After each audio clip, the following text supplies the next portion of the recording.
Hello students, आज इस video में हम चैप्टर 11 बीजगणित प्रश्नावली 11.5 से क्वेश्चन नंबर 2 सोल्व करेंगे। तो क्वेश्चन नंबर 2 देखिए, सारणी के तीसरे स्तंभ में प्रविष्टियों को पूरा कीजिए। तो यहाँ पर हमें ये सारणी यानी टेबल दिया गया है। तीसरा स्तंभ यानी ये जो तीसरा कॉलम है, इसमें हमें प्रविष्टियों को पूरा करना है। प्रविष्टियों को यानी एंट्रीज को पूरा करना है। तो यहाँ पर इस तीसरे स्तंभ को जो है हमें पूरा करना है, यानी इस कॉलम को हमें फिल करना है।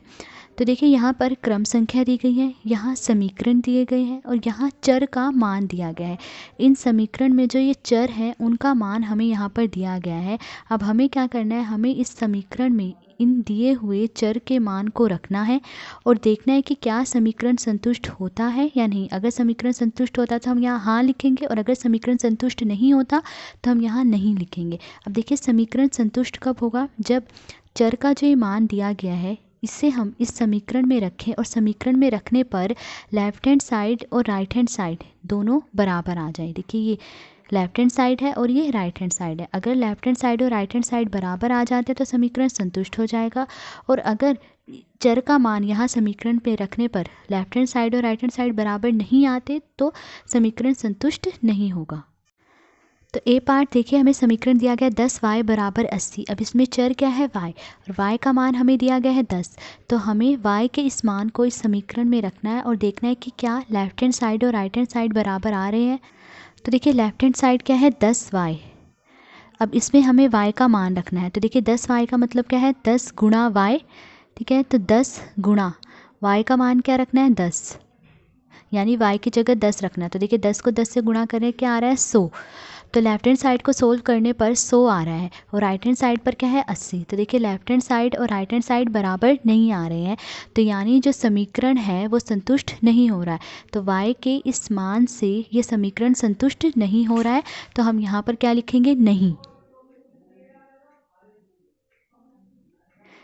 समीकरण संतुष्ट नहीं हो रहा है। अब बी पार्ट देखिए, समीकरण दिया गया 10y बराबर 80। y चर है, ठीक है, और y का मान क्या दिया गया है, अब 8 दिया गया। अब y का ये मान हमें इस समीकरण में रखना है और देखना है क्या लेफ्ट हैंड साइड और राइट हैंड साइड बराबर आ रहे हैं। तो देखिए, लेफ्ट हैंड साइड पर क्या है, 10y।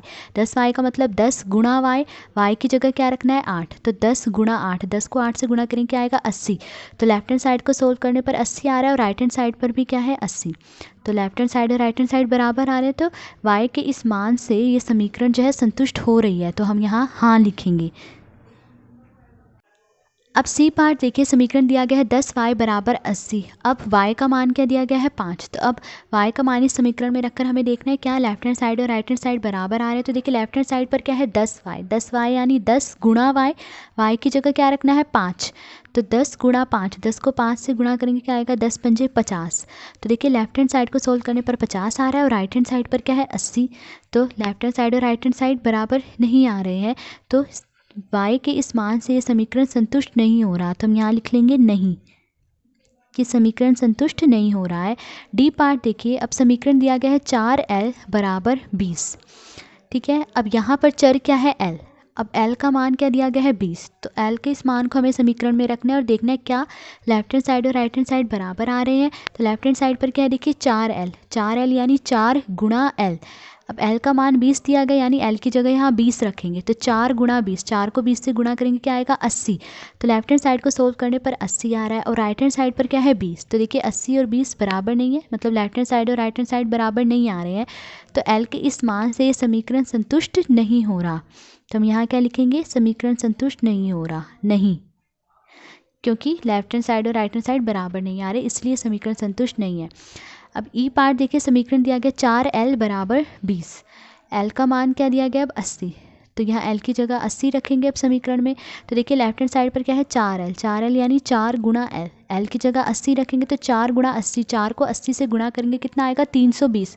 तो लेफ्ट हैंड साइड को सोल्व करने पर 320 आ रहा है और राइट हैंड साइड पर क्या है, 20।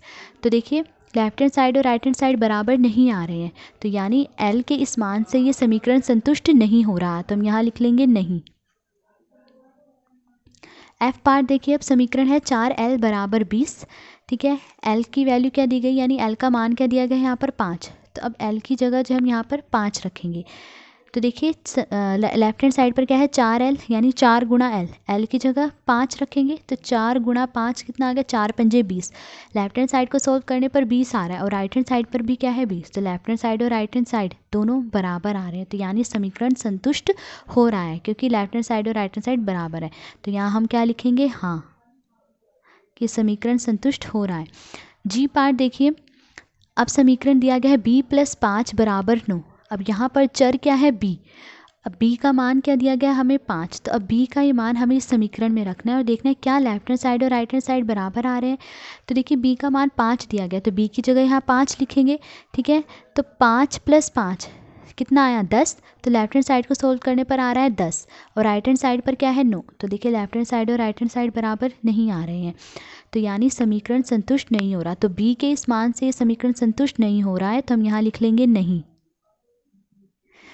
h पार्ट देखिए b + 5 = 9, b = 9, b का मान क्या है 9 दिया गया। अब ये हमें यहाँ इस समीकरण में रखना है और देखना है क्या लेफ्ट हैंड साइड और राइट हैंड साइड बराबर आ रहे हैं। तो लेफ्ट हैंड साइड पर क्या है b + 5 है, b की जगह हमें क्या रखना है 9, तो 9 + 5 14 आ रहा है, ठीक है। अब लेफ्ट हैंड साइड को सोल्व करने पर 14 आ रहा है और राइट हैंड साइड पर क्या है 9, तो लेफ्ट हैंड साइड और राइट हैंड साइड बराबर नहीं आ रहे, तो यानी b के इस मान से समीकरण संतुष्ट नहीं हो रहा है, तो हम यहाँ लिख लेंगे नहीं। आई पार्ट देखिए, अब समीकरण दिया गया है b + 5 = 9, ठीक है, और b का मान हमें दिया गया है 4। तो अब b का ये मान हमें यहाँ रख के देखना है क्या लेफ्ट हैंड साइड और राइट हैंड साइड बराबर आ रहे हैं। तो b की जगह यहाँ 4 रख लीजिए। देखिए 4 + 5 क्या आया 9, तो लेफ्ट हैंड साइड को सोल्व करने पर 9 आ रहा है और राइट हैंड साइड पर भी क्या है 9, तो लेफ्ट हैंड साइड और राइट हैंड साइड बराबर आ रहे हैं, तो यानी b के इस मान से ये समीकरण संतुष्ट हो रहा है, तो हम यहाँ लिख लेंगे हाँ। जब लेफ्ट हैंड साइड और राइट हैंड साइड बराबर आ रहे हो तो यानी समीकरण संतुष्ट हो रहा है। जे पार्ट देखिए, समीकरण दिया गया h - 8 = 5। अब चर क्या है h और h का मान दिया गया है 13, तो अब h के इस मान को हमें यहाँ समीकरण में रखना है और देखना है कि क्या लेफ्ट हैंड साइड और राइट हैंड साइड बराबर आ रहे हैं। तो लेफ्ट हैंड साइड पर क्या है h - 8, अब h का मान 13 दिया गया तो h की जगह 13 रखेंगे। अब 13 में से 8 माइनस करेंगे कितना आएगा 5, तो लेफ्ट हैंड साइड को सोल्व करने पर 5 आ रहा है और राइट हैंड साइड पर भी 5 है, तो यानी लेफ्ट हैंड साइड और राइट हैंड साइड बराबर आ रहे हैं, तो समीकरण संतुष्ट हो रहा है, तो हम यहाँ लिख लेंगे हाँ। के पार्ट देखिए, समीकरण दिया गया h - 8 = 5 और चर यानी h का मान दिया गया है 8, तो अब h का मान हमें यहाँ पर रख के देखना है क्या लेफ्ट हैंड साइड और राइट हैंड साइड बराबर आ रहे हैं। तो h की जगह हम यहाँ 8 रखेंगे, 8 में से 8 माइनस करा क्या आया 0, तो लेफ्ट हैंड साइड को सोल्व करने पर 0 आ रहा है और राइट हैंड साइड पर क्या है 5, तो देखिए लेफ्ट हैंड साइड और राइट हैंड साइड बराबर नहीं आ रहे, तो यानी h के इस मान से समीकरण संतुष्ट नहीं हो रहा, तो हम यहाँ लिख लेंगे नहीं। एल पार्ट देखिए, समीकरण दिया गया है h - 8 = 5। अब h का मान क्या दिया गया है 0, तो अब h के मान को हम यहाँ रखेंगे इस समीकरण में और देखेंगे क्या लेफ्ट हैंड साइड और राइट हैंड साइड बराबर आ रहे हैं। तो देखिए लेफ्ट हैंड साइड पर क्या है h - 8, h की जगह क्या रखना है हमें 0, तो 0 - 8, 0 में से 8 माइनस करेंगे क्या आएगा -8 आएगा। तो लेफ्ट हैंड साइड को सोल्व करने पर क्या आ रहा है -8 और राइट हैंड साइड पर क्या है 5, तो देखिए लेफ्ट हैंड साइड और राइट हैंड साइड बराबर नहीं आ रहे हैं, तो h के इस मान के लिए समीकरण संतुष्ट नहीं हो रहा है, तो हम यहाँ लिख लेंगे नहीं। एम पार्ट देखिए, समीकरण दिया गया है p + 3 = 1। अब यहाँ पर चर क्या है p और p का मान क्या दिया गया है 3, तो p का मान इस समीकरण में रख के देखेंगे क्या लेफ्ट हैंड साइड और राइट हैंड साइड बराबर आ रहे हैं। तो लेफ्ट हैंड साइड पर p + 3 है, p की जगह 3 रखेंगे, तो देखिए 3 + 3 6, तो लेफ्ट हैंड साइड को सोल्व करने पर क्या आया 6 और राइट हैंड साइड पर क्या है 1, तो देखिए लेफ्ट हैंड साइड और राइट हैंड साइड बराबर नहीं आ रहे हैं, तो यानी p के इस मान से ये समीकरण संतुष्ट नहीं हो रहा, तो हम यहाँ लिख लेंगे नहीं। एन पार्ट देखिए, समीकरण दिया गया है p + 3 = 1। अब p का मान क्या दिया गया है 1, तो यहाँ पर p का मान रखेंगे और देखेंगे क्या लेफ्ट हैंड साइड और राइट हैंड साइड बराबर आ रहे हैं। तो लेफ्ट हैंड साइड पर क्या है p + 3, p की जगह 1 रखना है, तो 1 + 3 कितना आया 4, तो लेफ्ट हैंड साइड को सोल्व करने पर 4 आ रहा है और राइट हैंड साइड पर क्या है 1, तो देखिए लेफ्ट हैंड साइड और राइट हैंड साइड बराबर नहीं आ रहे हैं, तो यानी समीकरण संतुष्ट नहीं हो रहा है, तो हम यहाँ पर लिख लेंगे नहीं। ओ पार्ट देखिए, समीकरण दिया गया p + 3 = 1। अब p का मान 0 दिया गया है, तो p का मान यहाँ समीकरण में रखेंगे और देखेंगे क्या लेफ्ट हैंड साइड और राइट हैंड साइड बराबर आ रहे हैं। तो लेफ्ट हैंड साइड यानी p + 3 में p की जगह क्या रख रहे हैं 0, तो 0 + 3 3 आया, तो लेफ्ट हैंड साइड को सोल्व करने पर 3 आ रहा है और राइट हैंड साइड पर क्या है 1। तो देखिए लेफ्ट हैंड साइड और राइट हैंड साइड बराबर नहीं आ रहे हैं, तो यानी समीकरण संतुष्ट नहीं हो रहा, तो हम यहाँ पे लिखेंगे नहीं। पी पार्ट देखिए, समीकरण दिया गया p + 3 = 1। चर क्या है इसमें p, और p का मान क्या दिया गया है -1। तो अब p की जगह यहाँ पर -1 रखेंगे और देखेंगे क्या लेफ्ट हैंड साइड और राइट हैंड साइड बराबर आ रहे हैं। तो देखिए लेफ्ट हैंड साइड क्या है p + 3, p की जगह क्या रखना है -1, तो -1 + 3। अब देखिए ये माइनस का है और ये प्लस का है, जब एक प्लस का या एक माइनस का हो तो माइनस का, तो 3 में से एक माइनस करेंगे क्या आएगा 2, और जो निशान है वो बड़ी संख्या का आता है, 3 प्लस का है तो 2 भी प्लस का आएगा। तो लेफ्ट हैंड साइड को सोल्व करने पर यहाँ 2 आ रहा है और राइट हैंड साइड पर क्या है 1। तो लेफ्ट हैंड साइड और राइट हैंड साइड बराबर नहीं आ रहे हैं, तो यानी p के इस मान से ये समीकरण संतुष्ट नहीं हो रहा, तो हम यहाँ लिख लेंगे नहीं। क्यू पार्ट देखिए, समीकरण दिया गया है p + 3 = 1।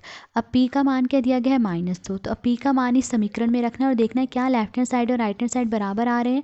तो देखिए लेफ्ट हैंड साइड पर क्या है p + 3, अब p की जगह हमें क्या रखना है -2, तो p की जगह रखा -2 फिर +3। तो देखिए ये माइनस का एक प्लस का, जब एक माइनस का और एक प्लस का हो तो माइनस करते हैं, तो 3 में से 2 माइनस करेंगे क्या आएगा 1, और निशान जो है बड़ी संख्या का आएगा, 3 प्लस का है तो 1 भी प्लस का आएगा। तो देखिए लेफ्ट हैंड साइड को सोल्व करने पर क्या आ रहा है 1, और राइट हैंड साइड पर भी क्या है 1, तो लेफ्ट हैंड साइड और राइट हैंड साइड बराबर आ रहे हैं, तो यानी p के इस मान से ये समीकरण संतुष्ट हो रहा है, क्योंकि लेफ्ट हैंड साइड और राइट हैंड साइड बराबर आ रहे हैं, तो हम यहाँ पे लिख लेंगे हाँ समीकरण संतुष्ट हो रहा है। तो ये था क्वेश्चन नंबर 2। आज इस वीडियो में हमने क्वेश्चन नंबर 2 सोल्व करा। अगर आपको वीडियो पसंद आई हो तो please like, share and subscribe. Thank you.